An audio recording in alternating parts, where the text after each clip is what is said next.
This is a how-to guide on how to draw a natural monopoly.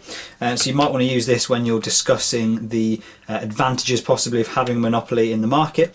So the first thing we need to do is show that, remember, a natural monopoly has increasing economies of scale at all levels of output. So the long run average costs would be continuously falling for a natural monopoly. So what we would say then is the demand in the market is at this point here. The demand in the market is here. So this quantity is the quantity that's demanded by consumers. So what we would say is, if the government allows one firm, only one firm in this market, to provide all of the products to consumers, we could say, well, if they're allowed to do that, they could bring their long run average costs down to this level here, and they could provide the entire quantity at a cost of only C1, and they obviously might pass those costs on to consumers.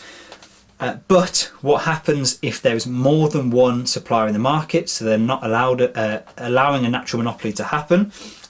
What happens if there's more than one producer? Well, if there's more than one producer, this quantity of, let's say, 100, let's say that's split up in between 10 firms. So if there's now 10 firms operating in this market, all only producing 10 each, let's say each firm is producing 10 each, well, we can say that if each firm is producing 10 each firm has a cost of C2. So now we have an issue, because if we allow one firm to dominate the market and take advantage of the economies of scale and produce everything that's demanded, the entire 100, we can have costs that are really low. But if we allow there to be competition, and let's say 10 firms producing 10 each, then what we end up with is a much higher cost to every single firm. So it's better to have a natural monopoly and to allow this to be one firm, because of the increasing return to scale at the level of output that is demanded, than allowing more than one firm to enter the market, because the cost to each firm is going to be a lot higher.